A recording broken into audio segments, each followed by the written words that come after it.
Hello and welcome to Female Cricket Live. The fifth match of the 12th edition of ICC Women's Cricket World Cup was played today between hosts New Zealand and Bangladesh. It was a rain-curtailed affair and the match was played as 27 overs aside. New Zealand won the toss and elected to bowl. Batting first, Bangladesh posted a competitive score of 140 for 8 in 27 overs thanks to their opening batter Fargana Hoke, who scored a delectable half-century. For New Zealand, it was the right-arm off-spinner Amy Satterthwaite who was the pick of the bowlers as she picked up 3 for 25 in her 5 overs. In reply, New Zealand made the chase of 141 look like a cakewalk as they cruised to the target in just 20 overs, winning the match by 9 wickets. After the departure of captain Sophie Devine, after scoring 14 runs, Susie Bates and Amelia Kerr joined hands and put together 108 runs for the second wicket to guide their team to their first win in this World Cup campaign. Susie Bates scored an unbeaten 79 of 68 balls, while Amelia Kerr scored an unbeaten 47 of 37 balls. In the process, Susie Bates completed 1,000 runs in World Cup cricket to become only the second New Zealander and sixth overall to achieve this feat. So after this match, New Zealand have won one out of the two matches, while Bangladesh have lost both their matches so far in their World Cup campaign. Now tomorrow we are going to see Australia versus Pakistan. That will be the sixth match of this Women's Cricket World Cup, and the match will be played at the Bay Oval in Mount Maunganui, and it will start at 6:30 a.m. Indian Standard Time. And you can catch all the live action on Star Sports and Disney Plus Hotstar. So to talk more about this exciting contest between Australia and Pakistan, I have with me Urvi Shah and Dhanush Lavanya. So Urvi Shah is a mental health facilitator and is currently pursuing her master's in sports psychology. She is also an avid cricket follower and runs her own blog by the name Beyond the Matches, while Dhanush Lavanya is a content writer at Female Cricket. So I welcome both of you to Female Cricket Live. Thank you. Thank you. All right. So Dhanush, your first thoughts on the match between New Zealand and Bangladesh today? Well, I woke up today morning and I was like, okay, my match might be going on. Let me check it out. And it was raining, unfortunately. And as the time went on, I felt it might get washed out. But I was glad that something happened at the end of the day. 27 over game is also still a game at the end of the match, at the end of the day. But I guess Bangladesh were not ready for this game because they might have come with a strategy of going in 50 overs, but play 27 overs is what they had to play, and adjusting themselves to that condition situation was tough for them. And it was a cakewalk for New Zealand, like how you said, because Susie Bates and Amelia Kerr were exceptional with their batting, and that partnership was really, really good to watch. Urvi, the same reaction. Did you catch the match, and how was it? For me, I just kept waking up every half an hour to see what's the score. I saw that it's delayed due to rain, and I slept again. Then I woke up. I was like, let me check if it's happening or not. And finally, it was happening. So I was like, okay, there is some amount of game that we are going to get today. So yeah, as we discussed in the last live stream, we really wanted Bangladesh to uh, put up the batting, and they pretty much did that. I was really happy with the way the scores were going, and of course, the second half of the innings was just like a treat to the eyes. You just don't want to stop watching them bat. But yeah, it was a good one. It was a very good one. It was equally challenging for both the teams because it was rain curtailed match, and to just have 27 overs, replan your strategies given the time. Both the teams taking up and saying that yeah, let's whatever overs we are supposed to play, let's play that and let's make this one count. So it was a good challenge for both the teams, and it was an exciting one to see. Although I just have this one question for Julie. Uh, like we saw in the first half of the match where Bangladesh was batting, we saw a very different kind of New Zealand fielding approach. Like there was something different. There were like they didn't seem like themselves a lot. It was like they were missing. There were the batters were finding gaps. The way they were being pulled off for fours, and like we saw Shamina pulled one off Jeskar, which actually set the momentum for their own game. And I think in the power play they scored around 41 runs. uh, and the way we saw Bangladesh do the bowling, and they just gave across 30 odd runs in the power play to New Zealand. So did we see a different kind of New Zealand when they were fielding and a different kind when they were batting? What are your thoughts on that? Yes, yes. I think Urvi, as you said about Bangladesh, right? They were not perhaps ready for the match. I feel even the New Zealand team was not that ready. They did not expect the Super Soppers to do that wonderful job, get the outfield all not exactly completely dry, but at least playable. So I think both the camps were not ready for this match because I think in the post-match presentation also Sophie Devine mentioned that she felt lucky and happy that there was a match and they had the chance to pocket those two important points in this World Cup. Because if there was no match, the points would have been shared, one each for Bangladesh and New Zealand. And given that only 1 point New Zealand could pocket, it would have been difficult for them going into the World Cup ahead because they have to face tough teams like Australia, England, India, just to name a few. So yes, I feel maybe both the teams were not initially prepared for the match. And as you rightly said, that the New Zealand bowling did not look up to the mark, as we saw in the last game also against West Indies. They were not completely there in the beginning. But however, when the spinners took on, when the surprise package, Amy Satterthwaite, who is a occasional right-arm off spinner, she sorry, she picked up 3 wickets and also completed her 50 ODI wickets. And I think she's one of the few players in New Zealand to have more than 1,000 ODI runs and 50 wickets in ODI cricket. So that is incredible from her part. But yes, all credit to the opening Bangladeshi pair of Shamima Sultana and Fargana Hoque. So Bangladesh came out with a new opening pair of Sultana and Hoque. Earlier we saw Shamima Sultana opening it with Sharmin Akhtar. So Sharmin Akhtar was not a part of the playing 11 this time for Bangladesh, and Bangladesh decided to promote their informed Fargana Hoque at the top of the order, and she was opening. And we saw what a difference that opening pair made. I think credit to Bangladesh for giving the team a solid start. And at one stage, I was thinking that probably they would go past that 150 or 160 run mark and would ask New Zealand to chase down the target at 6 runs per over. But the New Zealander spinners pulled off the things very well. Amy Satterthwaite, of course, then Amelia Kerr also bowled well. And you cannot miss Frankie Mackey, right? Again, that run out, which we saw during the India series when she ran out Harmanpreet Kaur and Tanya Bhatia in the same fashion. So all the batters, they have to be aware that whenever you hit the ball straight to Mackey, just do anything and everything to get back to your crease because she's pretty quick and accurate as well. Direct hit this time, not to Katie Martin, but a direct hit to the stumps to get out or get the batter run out. I think Fargana was run out, and I think that was the turning point for Bangladesh because if Fargana would have been around, probably 160 was on the cards for Bangladesh, and probably we could have had a different result, maybe an upset caused by Bangladesh to New Zealand. So yes, New Zealand bowling again not up to the mark, but Bangladesh batters good. Bangladeshi bowling again did not look that great. Nahida Akhtar again went for too many runs. Salma Khatun being the lone wicket taker for Bangladesh and absolutely receiving no support from her colleagues. So yes, that was all I feel about the Bangladesh New Zealand match. But now we are all excited for the Australia Pakistan contest that is going to be played tomorrow at the Bay Oval. It will start at 6:30 a.m.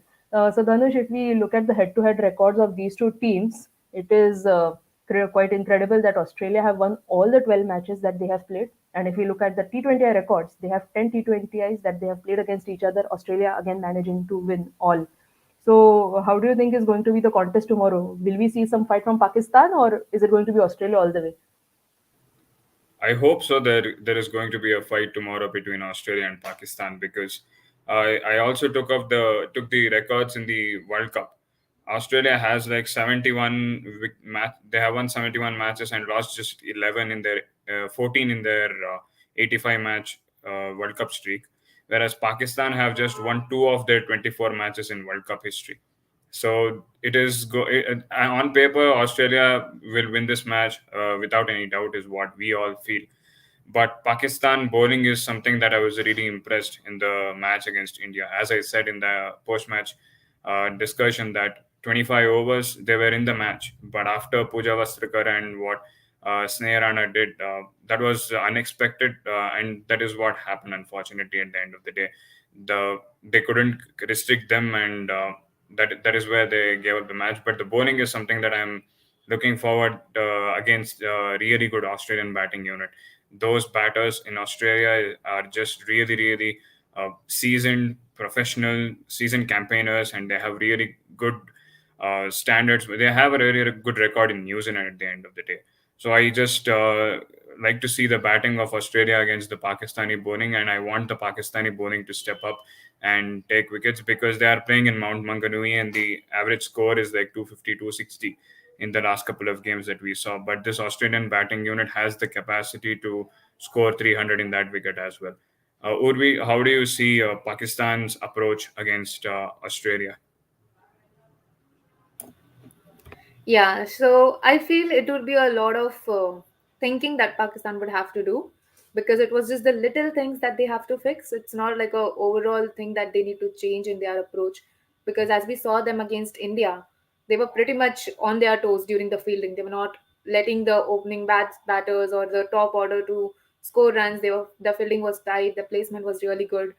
So they are pretty much there in the contest. But if you're playing against Australia, you know that you need to up your game a lot. So mentally, you need to be a lot more prepared for the challenges that Australia will put you through. Because as much as we know that Australia is very strong as a team, they are very much strong mentally in their game. Like, it is very difficult to break them uh, with different tactics. Like, whatever you do, they will find a gap through the boundary. They will find a way to thrash the bowler.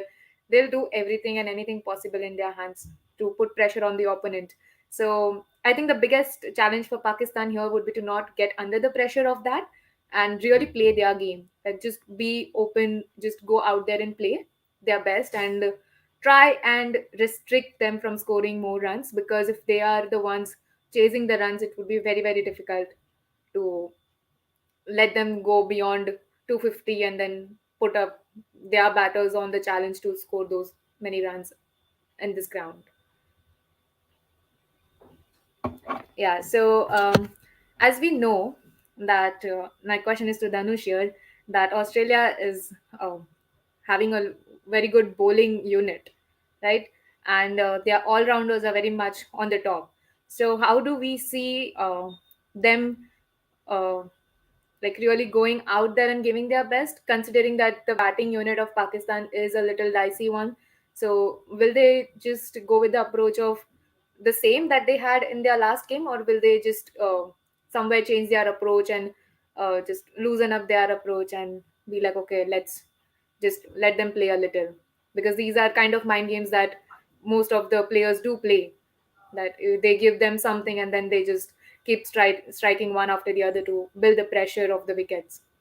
So Yeah, what do you I think? will say Australia is a side that always plays on your face. They are never like, okay, let me give you some time. You play whatever you want. They don't have that mentality. They are Hmm. ruthless in their approach when it comes to being on the field.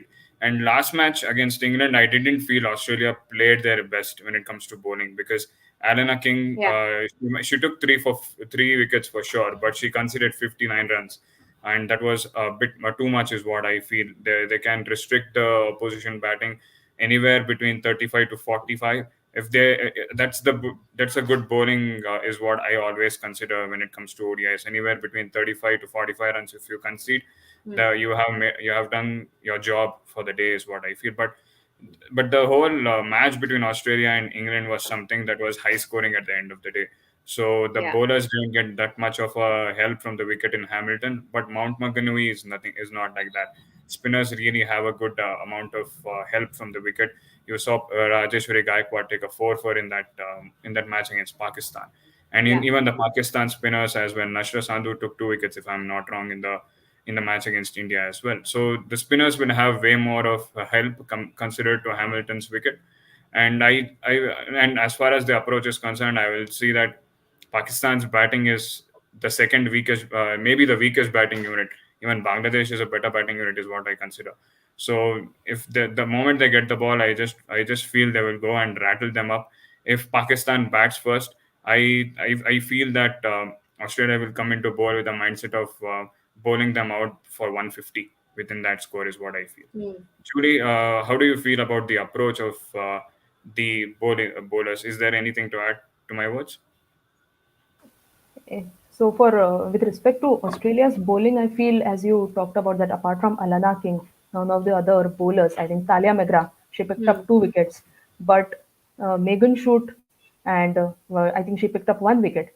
But the young pace bowlers in Darcy Brown and Annabel Sutherland, as we were discussing earlier, that this could probably be the weak link for Australia, that they have young fast bowlers in Darcy Brown and Annabel Sutherland.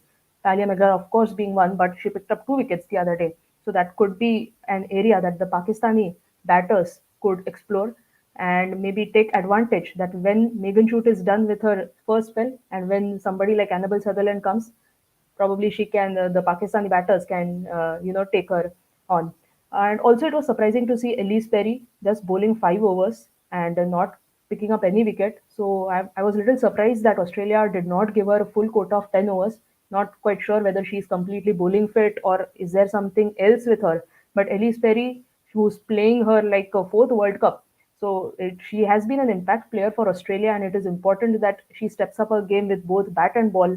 And so for me, Australia's bowling, apart from Megan Shoot and to some extent Alana King, the other bowlers, they have some work to do going into the second match of their campaign. And as you talked about the England's batting, they were phenomenal. More than 600 runs were scored.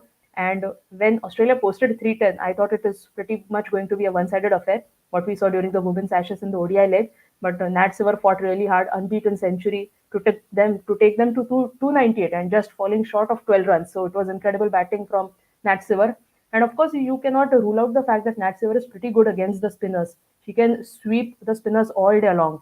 So probably in Pakistan, they now talking about the Pakistani bowling. It will be interesting to see who opens the bowling with Diana Baek because the other day against India we saw Anam Amin, the left arm spinner, opening the bowling. But now with the Australian opening pair of Rachel Haynes and Elisa Healy, one left hand, one right hand, let us see whether Anam Amin opens the bowling because she'll get the ball into the left-hander and which will make things easy for the Australian batters. Though India also had the left-hand right-hand combination, but we all know that Smriti Mandhana is slightly vulnerable to the spinners at the start of the innings. So probably that could have been the thinking from the Pakistani camp. But now going into the match against Australia, it will be interesting to see who opens the bowling with Diana Baek. For me, Diana Baek is a sure opening bowler, but let us see if Fatima Sana gets the chance to open the bowling because we all know what an incredible year she had last year in 2021. She won the ICC Emerging Player of the Year as well. So Fatima Sana could probably open the bowling for Pakistan. And with respect to the spinners, Nidadar, of course, an experienced campaigner. She has been there around for many, many years now, more than a decade. And yes, she'll play an important role. And of course, Nashra Sandhu, she was exceptional in the last game against India. So yes, Pakistani bowling looks good to me. And Tanush, as you rightly mentioned, the Pakistani batting needs some work, of course. Probably one of the weakest batting lineups that we have in this World Cup. So I think it is going to be a contest between Australia's batting versus Pakistan bowling. So it will be interesting to see who has the upper hand tomorrow. So Urvi, let me ask you that Australia will not have the services of Ashley Gardner going into the next match. She's down with COVID, so she was ruled out of the first 2 matches. And the other opener, Elise Perry, also was not did not get the opportunity to bat much in the first match against England because we saw that Rachel Haynes and McLanning put a 196-run partnership for the second wicket. So the middle order did not get much chance to bat against England. So do you think if the Pakistani bowlers are able to make those early inroads, they can expose the Australian middle order who have not played a match in the World Cup so far? Yeah, definitely, because they are. If I see it as a neutral fan, like just watching the game for how it looks like, Pakistan bowling unit will definitely look to expose the middle order because uh, it is something that every bowler will think of is to get the players who have not played before on the crease and just pick the quick wickets because you if you don't let them settle down, you know that they are not going to score big and the pressure on the upcoming batters is going to be a lot more than what it is already, right? The scoreboard pressure is there on every player, so it will not only boost Pakistan's confidence while bowling, but it will also um, question the middle order and the lower order of Australia batting unit, which I feel should happen in a way because it's early in the campaign. And if it happens right now, they know how much strength they have and how much weak areas do they have to work on going towards the big games that is being lined up for them. So yeah, low-key really expecting that to happen, that they don't rely completely on the opening batting pair to just get them through the game. Because as we know, as you guys mentioned, that the bowling unit really needs to pull up their socks when it comes to conceding runs. Because even if you take wickets, but if you're leaking too many runs, you are just making it difficult for your batting unit in a way to chase that score down. Also, I'll just question one thing. When we talk about Australia, we all know that they are very quick and very sharp in their fielding. Like, they are pretty athletic. They'll do everything that they can to stop the boundary, right? So how much of a difference do you think that would make if we compare Pakistan and Australia's fielding efforts? Like, we saw Pakistan doing that against India in this World Cup. So now that they are going to face each other, how much of a difference the fielding effort would make in their game overall? Like, it's an open question to both of you, whoever wants to Yeah, answer that one. I will say that at the end of the day, when it comes to fielding, certainly you can restrict 20 to 25 runs if you are excellent on the field any day. So Pakistan and Australia are really good with their fielding, and they are excellent in the as far as their athletic approach is concerned, their fitness is concerned. They are really good, is what I always say. But yeah, at the end of the match result, I will say it more depends on the batting and bowling of the sides. And Australia is someone whom I say that they are a better batting and bowling unit in leaps and bounds compared to Pakistan. Yeah, I think I agree with you, Dhanush, that both of them are good fielding units. But of course, as Urvi mentioned, that Australia is probably better, more athletic compared to somebody like Pakistan. Also, we have to accept the fact that Pakistan does not play as much international cricket as do the Australian women's cricket team play. So that is going to be the differentiating factor between both the teams. But of course, when we saw the India-Pakistan game, when we saw Diana Big, throwing herself around, of course, when she had the ball in her hand when she was fielding, she hit the stumps, I think, one or two times. So that was pretty much nice to see. So Pakistani, so just like Bangladesh, I feel Pakistan are there. They want to play some good cricket. They want to fight hard. They want to have at least a couple of wins in this World Cup campaign. I'm sure Pakistan will have more than that compared to Bangladesh. But yes, the fielding of both these teams is probably, I would say, Australia is a better fielding side, of course, than Pakistan. So let us see what happens in the game tomorrow that is going to be played between these two sides. So, okay, so what could be the predictions, Dhanush? What could be the par score at Mount Maunganui tomorrow? You can tell for both sides. If Australia bats first, what could be the score that they post, and if Pakistan bats first, what could be the score? Like I said in the beginning of our conversation, if Australia, sorry for the crackers out there, but yeah, when it comes to Australia's batting, I will say that I will say Alisa Heli is someone that I will be looking to in this match, because she had a good start in the first match against England. She got out for 28, if I'm not wrong, and and she is the world number one batsman. She is consistent over the years for Australia, and she will be looking for that big knock. And I guess Pakistan is a side who, apart from Bangladesh, is the second weakest side in this tournament amongst the 8 teams, is what I feel. And if she gets a good run against them, she will be going into the next games, which are going to be against bigger teams like India and New Zealand. She will be having a lot more confidence. As Alisa Hilly is someone whom I'm looking forward in this game. And as far as scoring, I will say 300 plus for Australia if they bat first, because they have the ability in them. As far as Pakistan is concerned, they have to step up in their batting. I said in the post match discussion yesterday, it was lifeless when they played against India. They were looking horrible. They were looking miserable. They were never in the situation of chasing that 245 target. So I don't want Pakistan to be coming out and playing such a game, because if you play a defensive game against Australia, they are going to eat you alive. So I just want them to go out there and at least try their best, even if it's a 230. I will take it any day.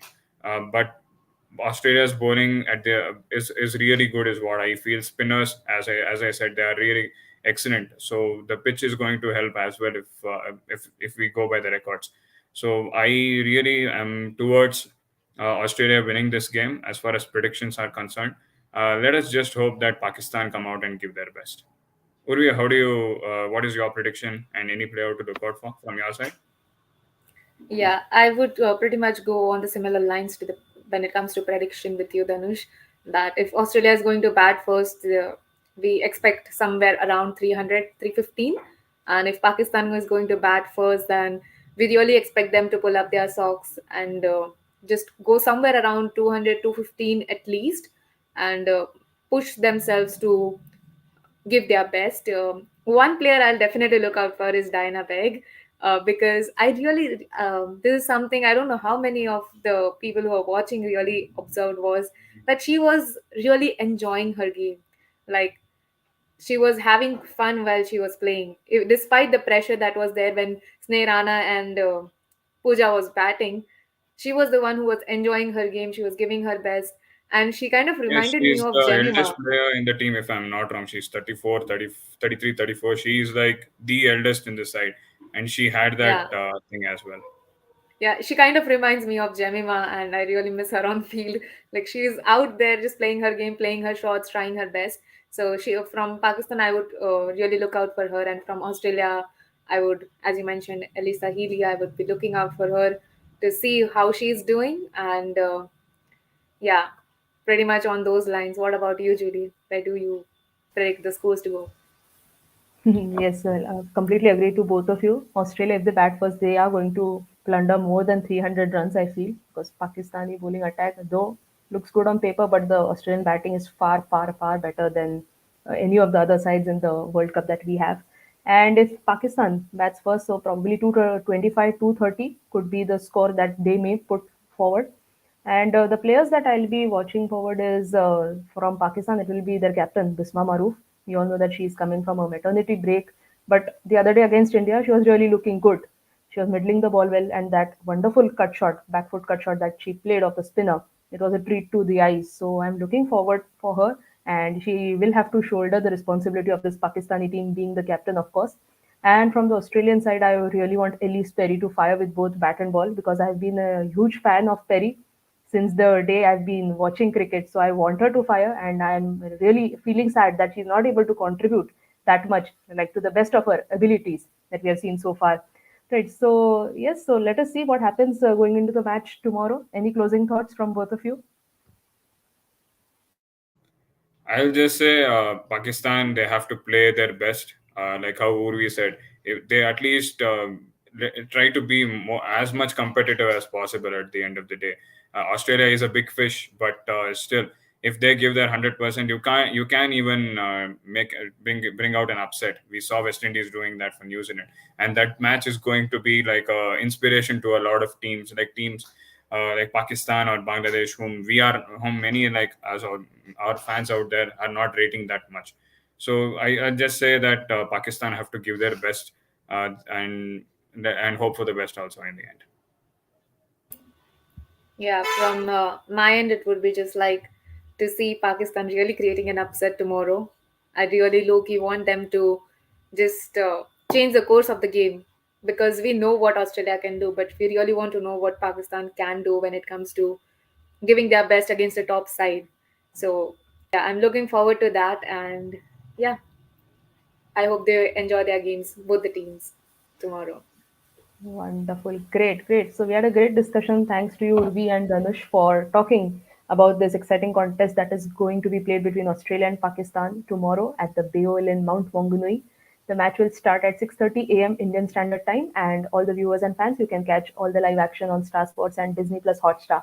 So we will be back again tomorrow, same time at 8 p.m. to preview the next match that is going to be played on 9th of March. It is going to be played between West Indies and England. So do tune in tomorrow, same time at 8 p.m. and send in your questions using hashtag Female Cricket Live and join us for the conversation tomorrow at 8 p.m. Thank you.